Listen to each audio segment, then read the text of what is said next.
it's like, who am I in this world, right? It's a big question. So a lot of people struggle with this. The key to success really is figuring out what are those things that really set you apart from somebody else.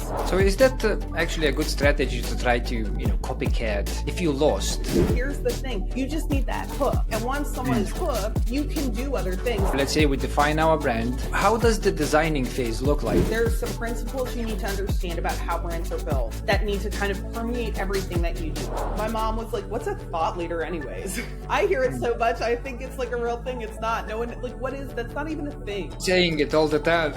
I'm like, I want to be a thought leader. If you want to create long-term value and long-term connections, I don't think that kind of approach is very effective, really. Welcome to another episode of Mastering Tech Growth. I'm Mike Sirius, and today we're diving deep into the topic that's becoming increasingly critical in the tech industry, which is a personal branding. Whether you are a tech lead or a startup founder or digital innovator, how you present yourself online can make all the difference in affecting and attracting opportunities, building credibility, and driving growth in general. Our guest today is someone who knows this space inside and out. It's Krista Neher. He's an internationally recognized speaker, best-selling author, and the CEO of Bootcamp Digital.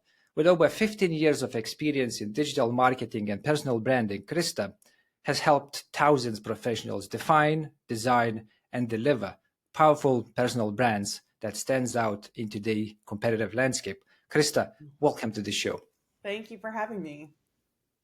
Before we jump in, to all the great content Krista has prepared for us, a quick reminder to all our listeners, if you enjoyed the show, don't forget to subscribe, leave us a review on Apple Podcasts, Spotify, anywhere you get your podcast from.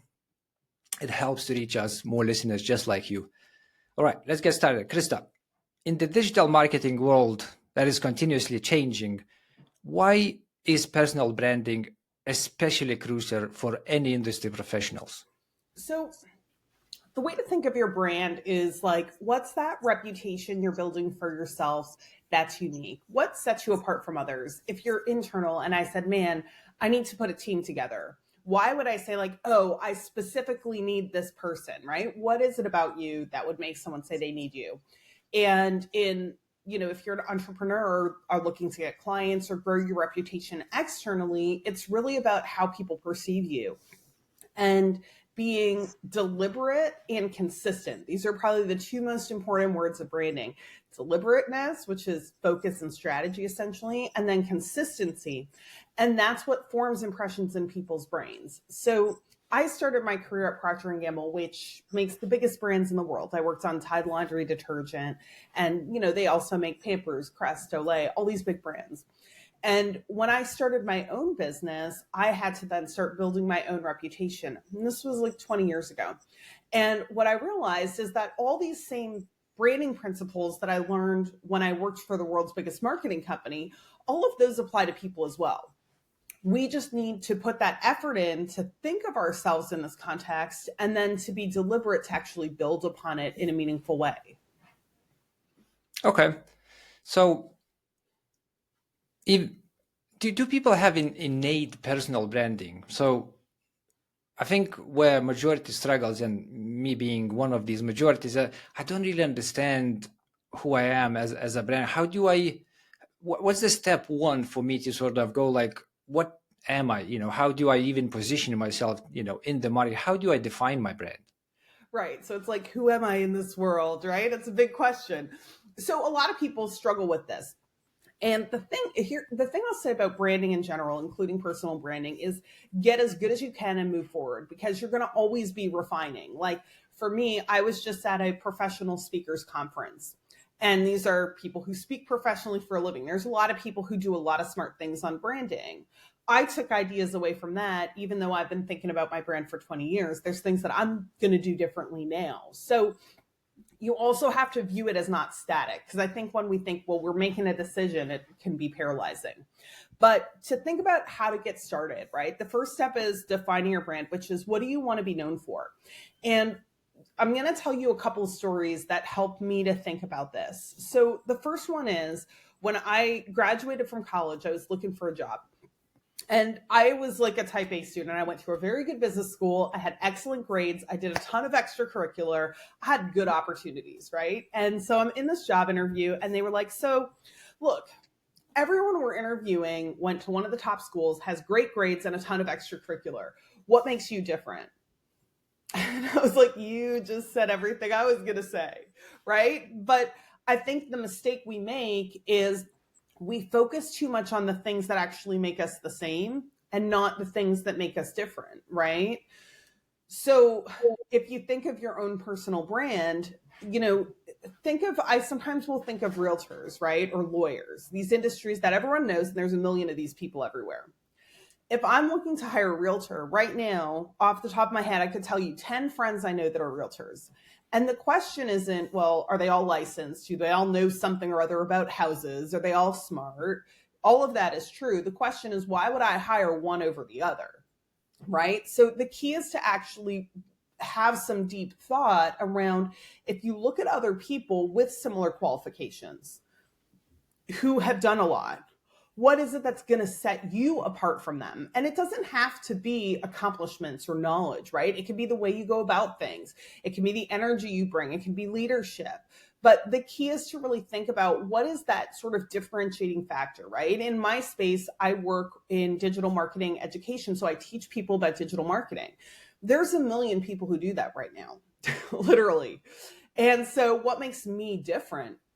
And it took me many, many years to articulate it well. And I don't think it's perfect, but I think it's pretty good. To me, when you come to my trainings and you work with my company, you're going to get real, practical, actionable things that you can use right away, right? We're not rocking you through PowerPoint slides that are full of theory, which is frankly what a lot of our competitors do. But it took a long time to look at other really good training companies, right? It's easy if you look at people who aren't good or brands that aren't good. But when I look at other really good trainers and I say, well, why would someone pick me over someone else who's also pretty good? That made me get really deep and say, well, what am I bringing to the table that's different? And so that helped me to get a lot sharper. The other story I'll share with you about kind of defining your brand is, so when I started my career, I worked at Procter & Gamble, and I actually started working in finance. And they hired this guy named Michael. And I had been there for 2 or 3 years at this point. And all of a sudden Michael joins and everyone's like obsessed with him, right? They're like, oh, we need Michael on this team. Michael, right? I'm not bitter, obviously. But anyway, so like everyone's obsessed with this guy, right? And I'm like, man, had I been smarter in hindsight, I'd have paid attention to what he did and copied it instead of being annoyed by him, which is what I did at the time because I was immature, right? But anyways, so why is everyone obsessed with Michael? So Michael joins, and actually he's, a lot of people, when they think about branding, they feel uncomfortable because they think you have to be extroverted. They think you have to brag. No, he is the geekiest, most introverted guy you're ever going to meet in your life. He had just graduated from MIT and got hired. And what he did that was so smart, and I don't know that he did it on purpose for branding, but when he joined, he was like, hey, like, you can probably guess that I'm a bit of a nerd. And actually, I'm an Excel nerd. I'm obsessed with Excel. So if I'm on a team, I'm going to create all these different models. And what that's going to do is actually help us to make better decisions faster, because I'm not intimidated by data. I love macros and programming these Excel sheets. And that's going to give us better results. And he also could deliver on that. He was good at Excel, but you know what? The truth was his Excel mastery was no better than anyone else's, right? Like, I knew Excel really well also. Like, there was nothing he was doing that I couldn't do. I didn't position myself that way, right? And what it was is he rocked in, he said, this is what I'm great at, and this is the benefit to you. And he said it over and over again. And he was the most humble, mild person you're ever going to come across. But within a month, I'm in a meeting with our director about something, and the director is like, well, we really need Michael on this because, he's just going to make sure that all the data is set and blah, blah, blah. And I'm like, anyone can do this, but it's not about I hate to say it, it's not about the reality. I mean, you do have to deliver on what you say, but it's the perception. Right. And he did those two things I said at the beginning. He had focus and he had consistency. If you're in a new team and everyone says, oh, tell me a bit about yourself, he's always like, so you can guess I'm a nerd. He kind of had a thing. And he was incredibly effective. So I think the key to success really is figuring out what are those things that really set you apart from somebody else. And I've taught hundreds of thousands of people personal branding by now. There's people who are like, I got this, here's my thing, and they write it down immediately. And other people are like, crickets. And the key is, even the people that think they got it, they may or may not. And if you don't have it, write the first few things that come to your mind. Write the things that you would default to. But the real key is it has to be things that are different than other people who are similar to you, right? If I'm a senior leader and I'm like, well, I have good leadership skills. Well, every leader probably has good leadership skills, or at least the perception is that they do. So I need to dig deeper then to be effective, right? If I'm hosting, if I work in finance, I could say, well, I have great communication skills. And one of the things is I'm going to present stuff and I'm really good at getting people on board, right? And that could work in that context. But if you're competing with other presenters, that's a base expectation. It doesn't work, right? So there's not a single answer. The key is to look at other great people in your space and really figure out what is it that someone would pick you over them for. So is that actually a good strategy to try to, copycat if you lost? I'm just thinking about myself, Krista. So I want to say I'm a jack of all trades, master of none. And I remember I was going through a very similar exercise, and I got hooked somewhere online about the fact that you can, build the courses and you can sell what you know and, make money. So I went into that rabbit hole, and I went into one of the seminars, and they kicked off. They were like, look, here's a sheet, fill what you are good at. And I'm like, I'm good at everything. That's how I feel. And that can't be it. What's your thing? And I'm crickets, just as you said. It's just absolutely wild, wild west when wind is blowing and you see the leaves going, I got nothing. And this is actually where I stopped with that endeavor. So for me, it was difficult. And then I raised this question, is there a way where scientifically someone can help you? Then I looked at like behavior science, or how you put it, your defaults, like in the given situations, how you're going to default and how you're going to act, just to sort of recognize myself, which helped a bit. So is there any tactical way or tactical,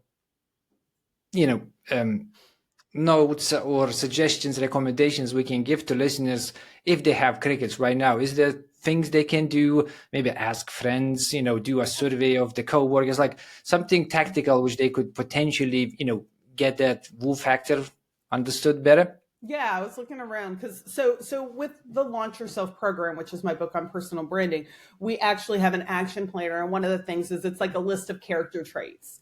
So you can just look at like, okay, where would I say my strengths are? You can look at character traits. You can look at functional skills. You can look at, you can do these DISC assessments. You can do all of that kind of stuff. But I think the key is that, think of it like this, right? If I need a photographer and I am hiring a photographer to take corporate headshots of me, I need new headshots, I'm going to hire a photographer. Would I rather hire someone who's like, look, I specialize in headshots.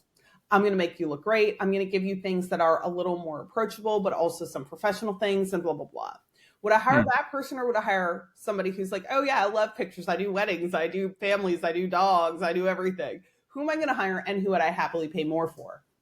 The expert.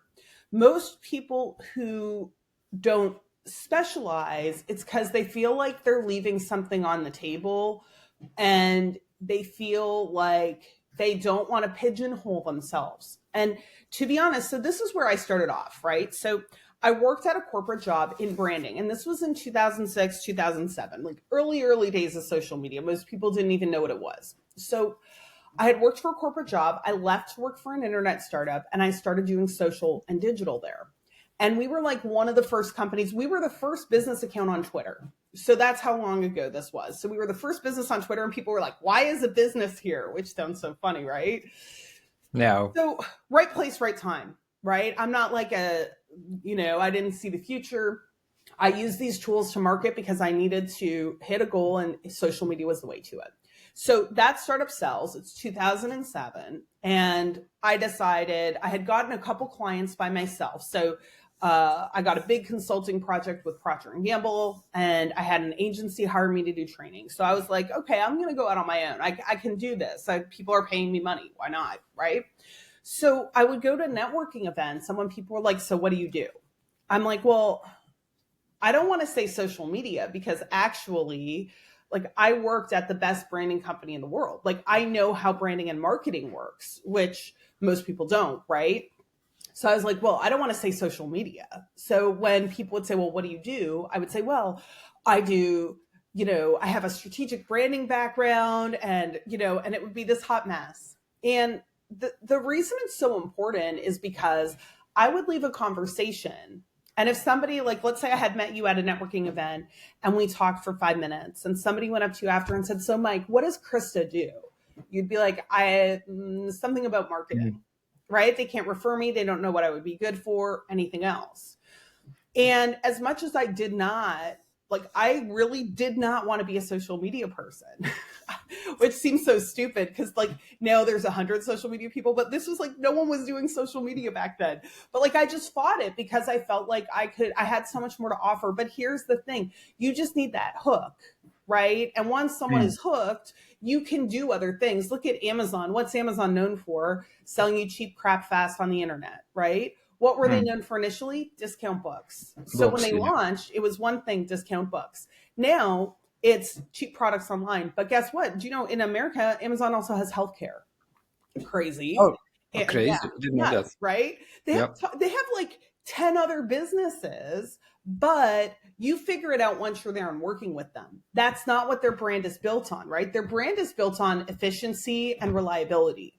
So the key to success for a person, I think, is to really say, if I don't stand for something, I'm going to stand for nothing, right? I remember this girl I had met once. She gave me her business card and it was like, what does she do? And I swear it was like actress, voiceover talent, social media, brand management, virtual assistant. Like, I would never hire this girl for anything. She seems insane, right? And it seems obvious when I say it like that, but we all do that to a lesser scale. So part of it is we're afraid to specialize because we think it limits us. But it's the only way people know you. One of the other examples I think of the idea here is there's a networking group called Business Networking International. And they form these little groups. They're like everywhere. So they form a group and it's a referral group. So the idea is that you'll all refer business to each other. So a typical group would have like an accountant, an insurance person, a realtor, maybe like a florist. I don't know, these businesses that like kind of everyone needs. And there's 30 people in a group. And the whole point is that you refer business to each other. You help each other grow. So at the beginning, they have everyone introduce themselves and it's on a timer. You have I think you only have 30 seconds or 60 seconds. And this guy went and he was an accountant and he was like, he's like, hi, I'm so-and-so, I'm an accountant. And I found that I'm actually having huge success with helping insurance clients right now. Or no, construction clients was what he said. Construction clients right now. Construction is a little bit complex, but there's actually a lot of incentives that I can help them to get. And I know how to simplify some of their processes so that they have to invest less money in accounting. So he said what he's good at. He gave you a couple benefits. And I left and I was like, man, that was so powerful, because if he just said I'm an accountant, everyone I know needs an accountant, I would have referred him to no one. Right? When he said, I get good results in construction, I was like, oh, I have 2 friends with construction companies. Why don't I connect you, see if you could help them? Right? Because then it became benefit centric as well. He's like, these are the specific reasons I work best with them. So I think it's really, you have to let go of a lot of things in your own head and emotionally to specialize. But that's the only way you'll ever make any progress, not just with something like selling an online course, but with building a reputation and really standing out for people. Can you make that choice wrongly? Say, because we talked a little bit about compounding and, you're going to make a choice. It might be wrong. Maybe you'll need to pivot a little bit later, but just get going, right? Don't wait for the perfect picture. So what happens if you go like, okay, I did some assessment. I think I'm good at these couple of things. I really like doing, for the sake of argument, let's say I really, like doing AI right now, generative AI. I think I can help companies to utilize generative AI for process optimization. So I'm going to go specialize. I'm going to niche down. That's how I'm going to put myself on the market. And then you do this for a year and you go like, you know what? There's a new thing now. It's a new shiny thing. I want to do that one. Is that a mistake, or can you sort of like pivot and no one really cares? So there's different layers to your brand, right? Like there's maybe functional or topical expertise, right? But then on top of that, there's more like your actual core personal brand, right? Which is you, how you come across, and what you're actually good at. If you like in my space, I work in digital marketing, right? Everyone went from being social media experts to metaverse experts to NFT experts. Like they just like hop on the latest thing. The people who actually do that successfully, though, are the ones who maybe their personal brand, like if I think of myself, I teach a ton about AI right now. And but my brand isn't, oh, it's Krista the AI expert. It's that I know how to teach digital marketing in an understandable and practical way. And AI is just the next part of digital marketing, right? So because my brand is more founded on the way I go about doing things, adding new topics to what I cover that are under the umbrella is a non-issue for most people. And it doesn't feel like, wait, you're doing AI? Right? It seems like a natural next step. So I think you can look at it as topical, or you can look at it as sort of the benefit, the way you do things. And then maybe there's multiple topics that fit under it, of which AI is one. But either one can work. You know, one of my friends, Kathy Hackle, she, before Meta changed their name, she was all in on the metaverse, and she was building a reputation as the metaverse. Meta changed their name. Suddenly everyone's obsessed with the metaverse. Her career skyrockets. And I think like people started calling her like the queen of the metaverse or something, but super niche. But here's the deal. Had Meta not changed their name, she would have probably like ceilinged out somewhere. Right? She chose something that was on an upward trajectory, and it totally blew up for her. And, you know, she really has had an amazing trajectory. So with topics, you know, but if you think if she's into the metaverse, she could just as easily take whatever skills and knowledge and apply those to a different technology, right? If she had wanted to. So, you know, it's a yes and a no kind of. You can go all in on a topic, and that can be a way to rise, but you're also not locked in forever. Like, I don't think in, you know, honestly, the last 2 years, no one gives a crap about the metaverse anymore. So yeah, and NFTs as well.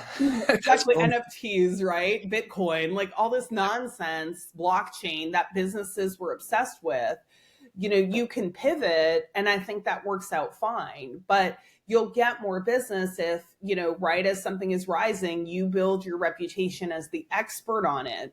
Problem is, you just got to hitch yourself to the right horse, right? If you're going to take that kind of strategy. I remember in the early days of social media, Chris Brogan, who's like he was a well-known social media person, you know, 10 years ago. And when Google Plus came in, he went all in on Google Plus.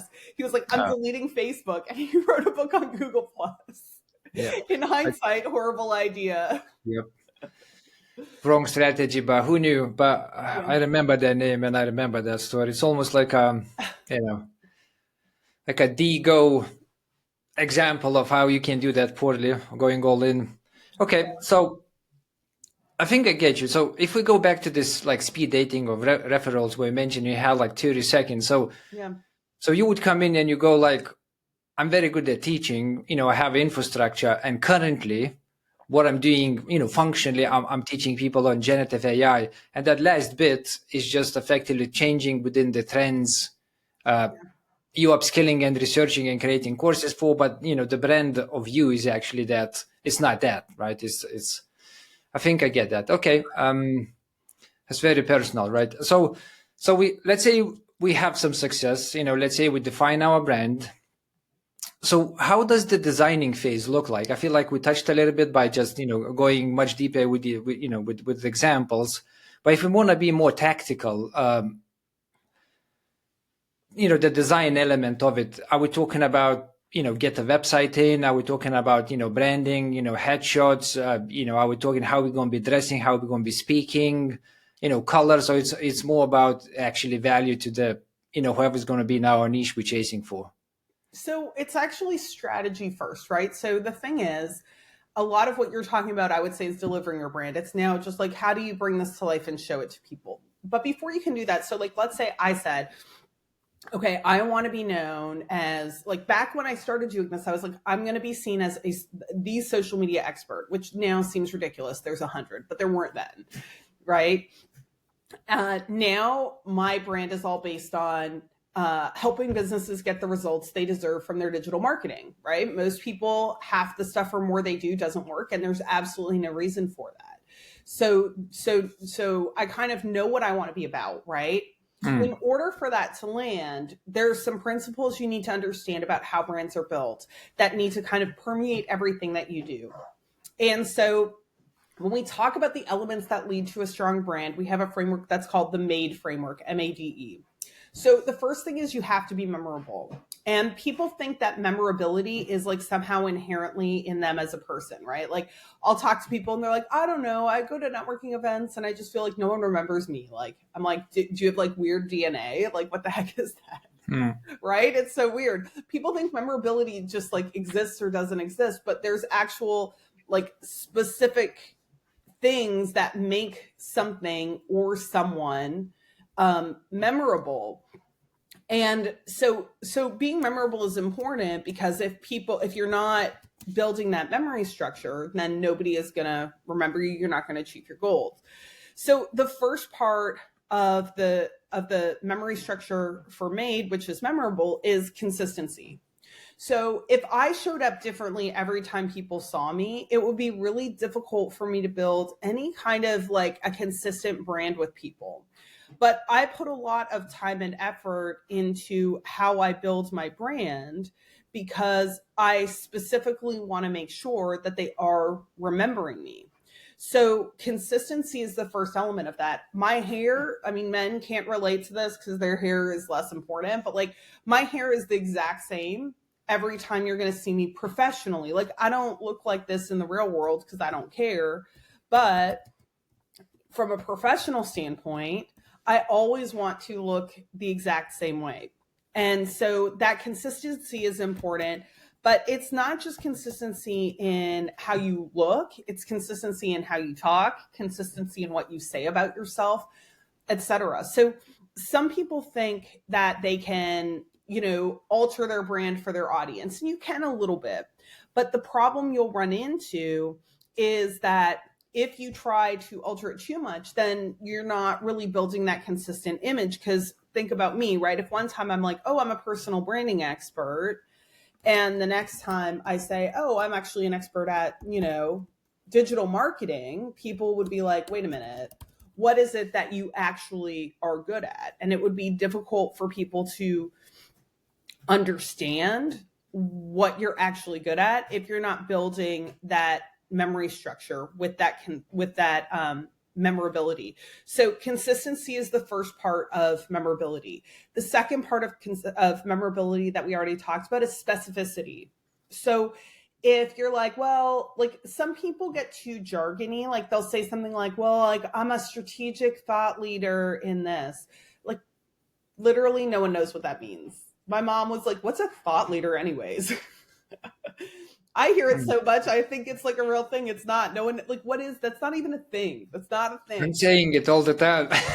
I'm like, I want to be a thought leader. Right. What does that mean? It's not a thing. It's not like, it's not specific. It's what people say when they just want to be seen as important, but it's not an actual tangible thing you know of, right? So specificity is important to memorability. 15 years later, I remember this accountant who said he could help construction clients. Why do I still remember that? Because it was so specific. I had never heard of an accountant for construction before. That made it memorable, right? Specificity stands out and it's easier to remember. If I meet 10 people who all claim to do the same thing and one of them is ultra specific, it works better. This is also true in copywriting. Ultra specificity sells. A headline that's like 52 ways to get more leads from LinkedIn does better than how you can get better on LinkedIn. Right? Ultra specificity sells anything. So be specific. Specificity leads to memorability. And the third principle under memorability is simplicity. If you're using jargon or I don't know what you do, I can't remember you and I can't help you. So I had a friend years ago who was in job search. And I was like, oh, what kind of job are you looking for? And this is someone I had known professionally for over 5 years at the time. I thought I kind of knew what he did. And when I was like, what is it that you do? He had even practiced this. He had this statement that it was like, I use business intelligence to provide insights. I'm like, You lost me. I was like, so what would like a job title be that would be a fit for you? And like, I literally couldn't get any answers from him. It was too complicated. Our brains are simple. So when I worked on Tide laundry detergent, Tide is known for the best cleaning. That's it. It's one idea. It's an understandable idea, and it gets implanted in your brain. Simplicity means it needs to be an idea that's understandable to normal people. Social media expert, when I started doing this 15 years ago, everyone knew what that was. Someone who can help you with your marketing, well, like in what way? Maybe, I don't know. No one knew what that was, right? So the key is making sure that it's something that people can easily understand and easily repeat. So the first is memorability, right? Which is specificity, simplicity, and consistency. The next step is authenticity. So if people don't feel like they are getting to know you, they will not connect with you. And this is, I think, difficult for a lot of people because, even for me, I have to be really deliberate to make sure that I'm appropriately integrating my personality and stuff like that into the way I come across. Because if I just seem like a robot and you don't feel like you're getting to know me, you're not going to want to work with me, and you're not going to feel like you could have a relationship with me.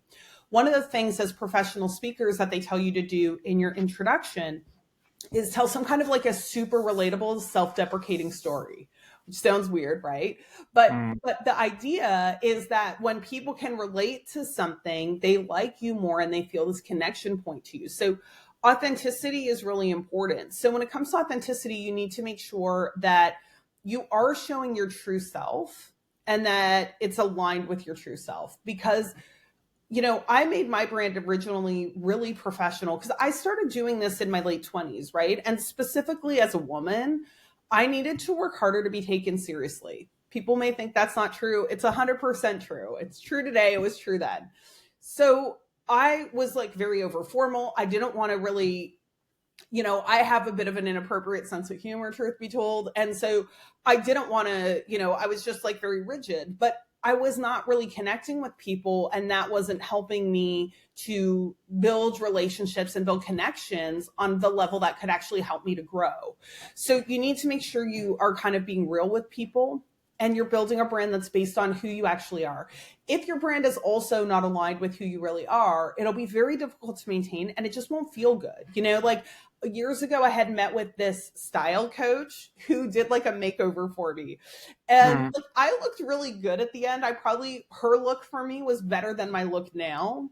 But I don't feel comfortable looking like that. Like, I don't know how else to put it, right? She had like the color scheme she gave me was like soft blues and stuff, which is like, not, it just doesn't match me. It doesn't match my energy. I felt bad in it.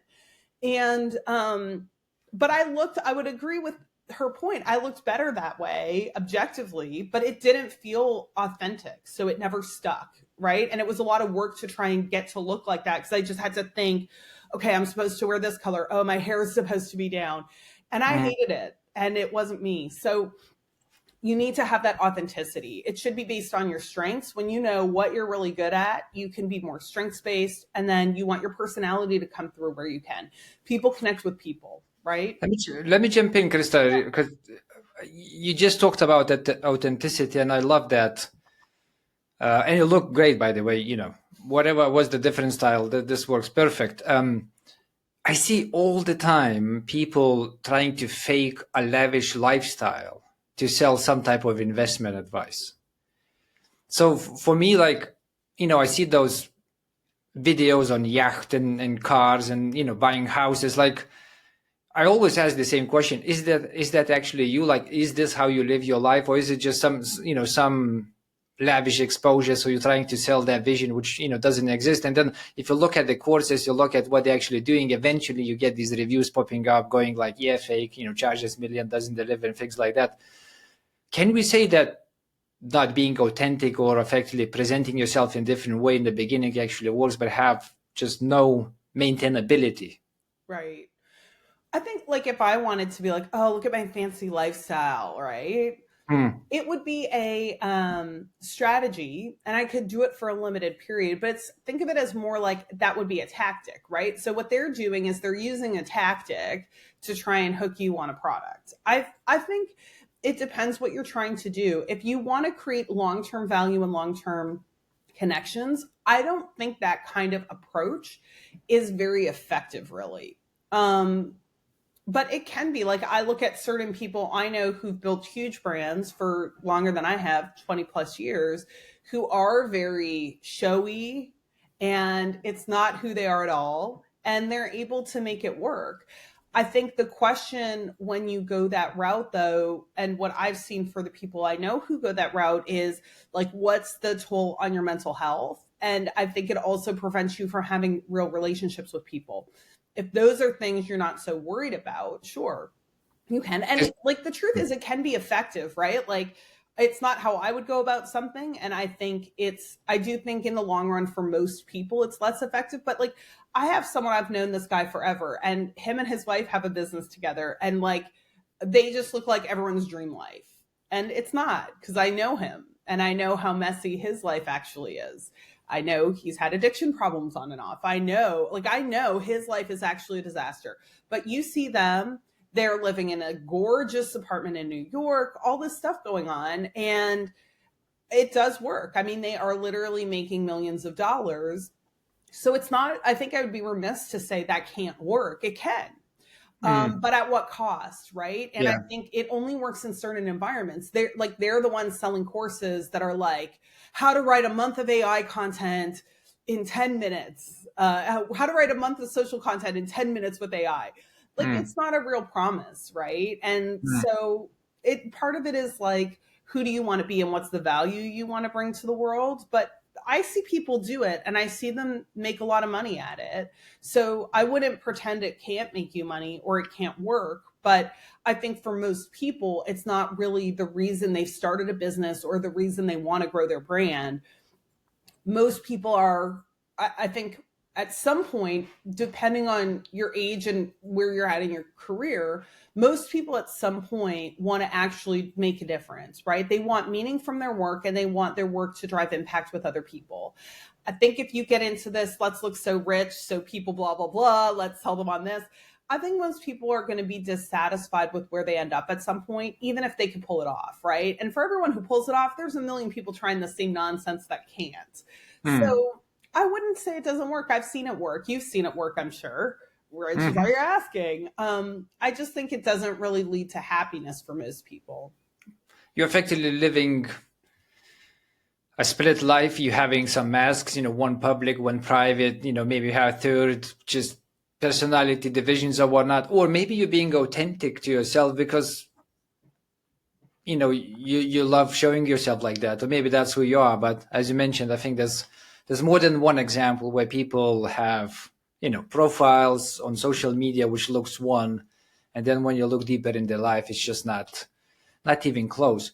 But from customer perspective, why do people buy into it? It's like, what's innately so appealing to us that we go like, yeah, I feel like that's a good course. I'm going to buy this and I'm going to be him or her. What I've learned, so I've done consulting with the biggest businesses in the world, right? Where they hire these like super pricey consultants. Like I've worked with tons of different businesses of different sizes, super smart people, big jobs, big companies. What everybody wants is a simple answer and a shortcut. And the truth is, in almost anything that's worth doing, there isn't one. Right? If I could give you a playbook for social media that would guarantee you 100 million followers, I would just have done that 100 times and be lying on a beach all day. Right? First of all, it's important to know that people who actually know how to do something that makes a lot of money are not out there creating courses and selling you on it. They're just not. If I had a simple, repeatable formula, I would just do that 1,000 million times to make that money myself. Why would I teach everyone else how to do it? It doesn't make any sense, right? Warren Buffett is not out there running classes on like how to make money on the stock market. It's some guy who probably never made any money himself, right? Yeah. So I And think, doesn't have any financial education, never worked for banks right. or any And investment maybe they firms. Yeah. did well themselves, but it's Yeah. not repeatable, right? Like that's what we find. I've interviewed all sorts of marketers over the year, and even a lot of the most successful marketers, they couldn't repeat that success they had again. It's not a proven formula. It's something they did one time. My training methods, for example, all train, this model we have for personal branding. That wasn't something where I built my own brand and said, I can show everyone else how to do it. It was research. It was training hundreds of people over time and refinement that helped me to figure that out. But it was years and years to work out what is it that worked. So I think most people selling you stuff haven't even had the results they tell you about. But the reason they're able to be successful is because everyone wants a quick, easy solution. Big company, I can go in and talk about education in digital. And they'll say, well, does that mean after your class, no one will make any mistakes, right? Or like whatever it is. And the truth is it's nuanced and it's complicated, but nobody likes that. You can look at politics, look at anything in life. People like simplicity and they like to feel like, oh, I can just do these three things and I'll be effective. In Mm. social media, for example, people always ask, what time of day should I post at? It makes no difference, really. I mean, that's the true answer. It makes like this much of a difference. Do you know what no one ever asks me? How do I make really freaking good stuff that people care about? That makes this much difference, right? Mhm. So Yep. what it is people like simple answers. They don't want to hear something as complicated or nuanced. And I think the key to success, depending on what you want to do, I mean, people selling these quick wins, they do well. But the way I think about it with my clients is I don't make them feel real heavy about the complexity and like we're not getting anywhere. But I think also when you work with more mature clients and more mature businesses, they know that this stuff is a little complicated and you can have good partnerships. But I do think the reason these kind of people can be successful with their brands is they're selling what everyone wants, which is a Mm. simple answer. Why does everyone care about what time of day to post on social media? It's easy. You just do it like this. I'm posting at 2:00. Done. Check. Yay. Yep. But it doesn't create the results, right? What creates the result is actually really tricky to nail down. There's not a formula for what's going to perform well. So I think that's kind of why people like those like easy answers. Okay, I love that. We just buying a quick fix and hoping big results. We all just lazy animals, effectively, just sitting on our couch, posting. When do I post? 2 p.m. Yep, done. Just clicked myself, and Yeah. I get 100,000 followers. Not gonna happen though. So we digressed a little bit, Krista. Come back to the MAID. We Yeah. went Okay. So to memorable, authentic, and we on I now. yeah. So next is D, which is differentiated. And I already talked about this, but you really have to stand out.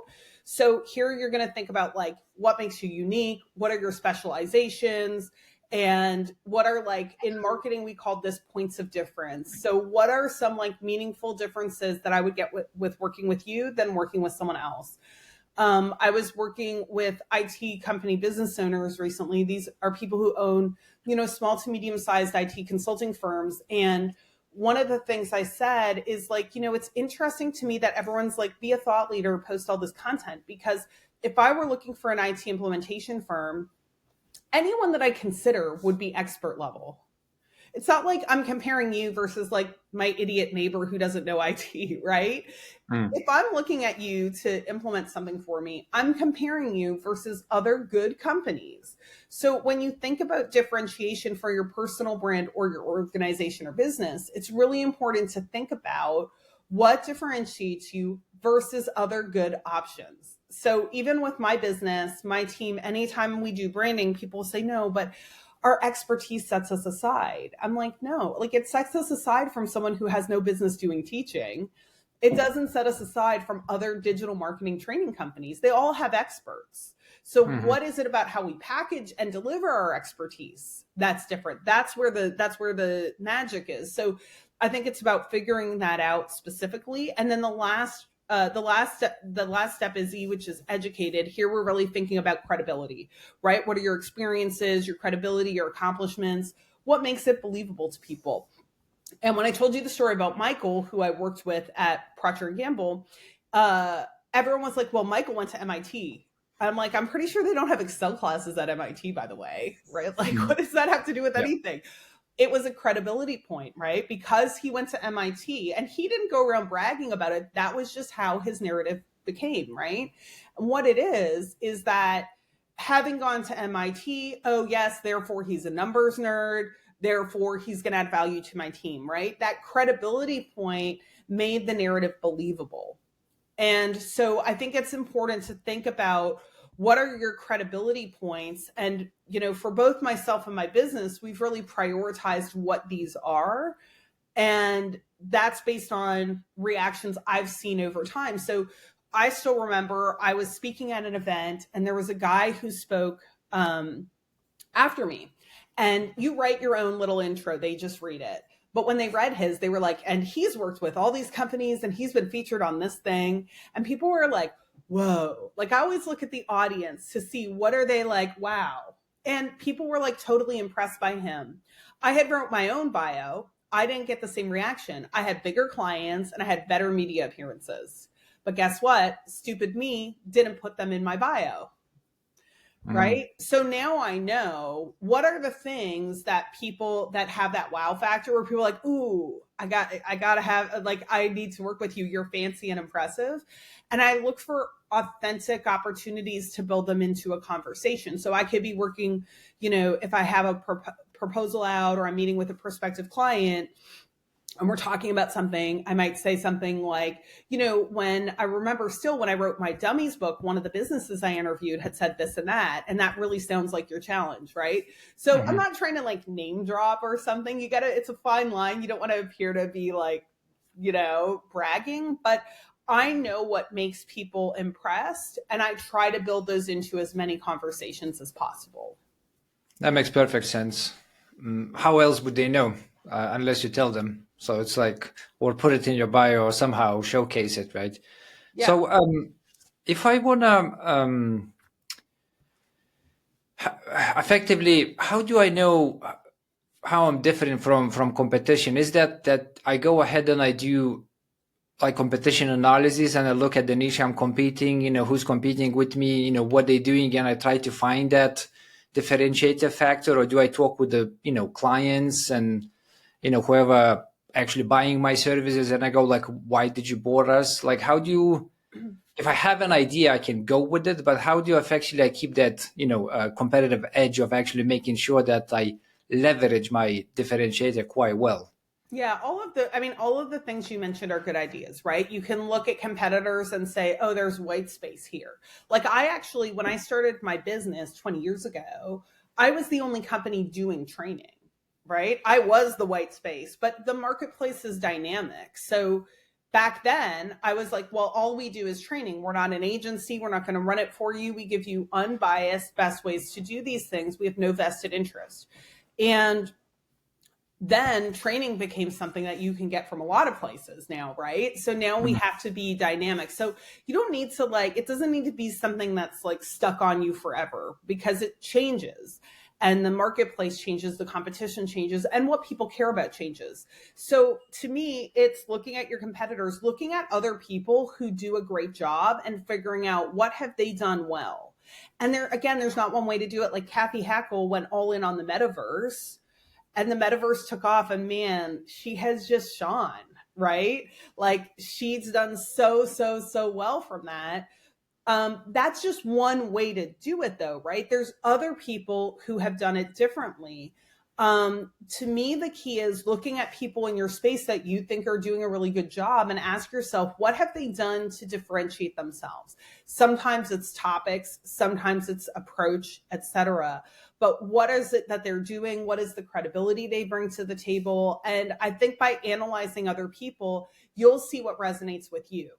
The third step, so do research, do a landscape assessment, but where you'll get the best feedback is by going out and trying it on, right? So what I used to do when I started, after I would be like, oh, I do social media and I do this and I do that, and I was like, okay, I realized real quick, I was like, I suck, no one knows what I do. So I was like, I have to go all in on social media and just like be okay with that. So then what I would do is I would go to a networking event, I would meet someone new, And I actually had planned where I would have a friend go over after and say, oh, I saw you talking to Krista. What does she do? And I would have them tell me what that person said. Because then I know, is it like the impact I want? We talked about memorable, authentic, but the impact I want is that they can tell someone what I do, right? These elements I gave you are to make your brand clear and travelable, really, and desirable. That's what you want at the end of the day. So then you're going to start looking for ways to test. Am I doing that well? Am I getting the feedback? If I work at a company, am I hearing other people say, oh, you need Krista on your team because she's the Excel wizard. She's going to just like totally rock that out. So you got to look for signals that it's working. For me, when I get introduced, I look at the audience. I look at where are they like, oh, and people will come up to you and give you feedback. Like with my own business, when we started probably 15 years ago, I always had A-list clients. Like I was lucky in that way. But they weren't always on my website because I just didn't think about it. And when I added them to my website, people who came to the class would say stuff like, well, I saw you worked with all these big companies, so I knew you could help me. I'm like, okay, so guess what? My client logos are on every freaking asset I ever make. That makes perfect sense. Okay. So we understood ourselves. We define our own brand, we design it, which we just talked about, the MAID. So now we want to push it out. Effectively, we just want to deliver that to the market. Is there any go-tos, or is it just as simple as website, social profiles, start posting content, make sure the content is relevant to the brand you're building, and that's the 101 package? The first thing I would do, even before you do that, is get your elevator speech down. Your elevator speech is what you say when you meet someone. Your elevator speech written down would be, on most social networks, you get this little tagline or headline. What is that going to say? And I remember the first time I spoke at a conference, I had never been to this conference. I knew one guy there. Who helped me to get the speaking engagement. And it was right after I decided to start my own business. So I remember walking around and I felt like, gosh, no one's very interested in me. You know what I mean? Like, I just was like, I would talk to people. I'm really like outgoing, but like no one was interested. I was like sucking. I felt off. I felt like no one cared. I didn't know how to make people care. I didn't know what to do. And so then my friend, the one guy I know, comes over. He's like, oh, let me introduce you to my friends. And he's like, oh, this is Krista. He's like, she's a foremost expert on social media. She used to work at Procter & Gamble. She's she did a certification program that's globally accredited, wrote the first textbook. Anything about social media, ask her. And these people are like clamoring to talk to me. And I was like, huh. So like, I can't carry this guy with me everywhere. How do I do this myself?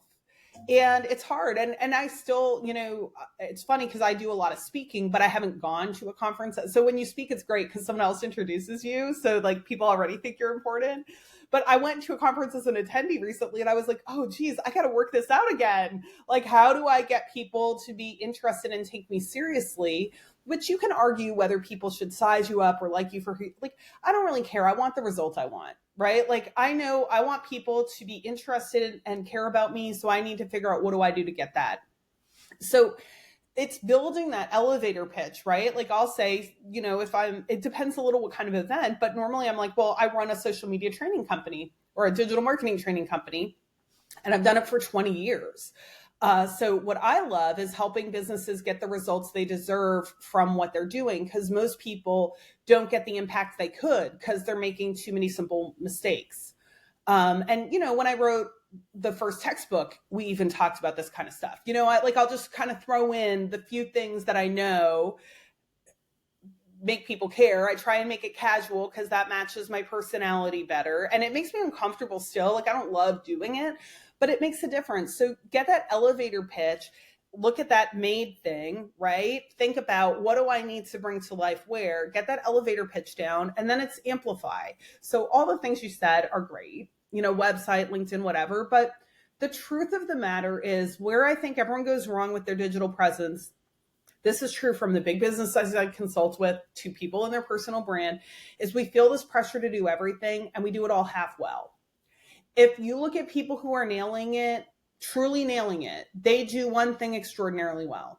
Look at Instagram influencers. They build a whole business on one channel and they're very effective. Do you think they lie awake at night saying like, geez, I really should be on LinkedIn? No, they lie awake at night saying, how do I do even better on Instagram? and they build a successful business, a successful audience, and successful results. So to me, the biggest thing is, sure, assets like a website can help you, but think about where's your target audience, what is your valuable message to them, and really amplify yourself on just one or two channels and really focus on breaking through there, because there's enough audience on any channel that if you do it super well, you can get a lot of business from it. And LinkedIn is the most obvious one for B2B, of course, but even LinkedIn, like there's now LinkedIn influencers, there's LinkedIn creators. It's a big channel that not a lot of people do well. So it could be a big opportunity for you. But really just focus on one or two things and really killing it. Yeah, I love that. Amen to that. I do feel people as well, they just go like, okay, we got LinkedIn, we got Facebook, we got Instagram, we got, X now, Right. and Meta, not Facebook. And, there's TikTok as well. So I'm going to start doing the shorts, and all these channels have different, consumer basis, age difference, demographics different, content is different, medium is different. It's just understanding which one you want to compete in. It's probably the first one, choosing one and doing it well before you venture into others is a much better strategy to try to do all of them and just half-assing all of them. So, okay. So we design our brand. Actually, we defined it, we design it, and then we deliver online. And hopefully we do all these steps well. We're probably not, because it's our first time trying it, but we do it as best as we can. Hopefully we're getting the success. So I just want to mention a couple of resources, from Krista. She has a launchyourself.com, which is pretty much what we just talked about in the courses and workshops. There's a bootcampdigital.com as well, and a personal website from Krista, Neher, which if you don't know how that spells out, look at the show notes, you'll find the link over there. So thanks, Krista, for coming and sharing your expertise. That was lovely. Thank you. Excellent. Thank you so much for having me. I appreciate it. It's been a lot of fun. Cheers. For the listeners, please do subscribe, leave us a comment. It helps to reach more listeners. Thank you again. Stay safe and see you online.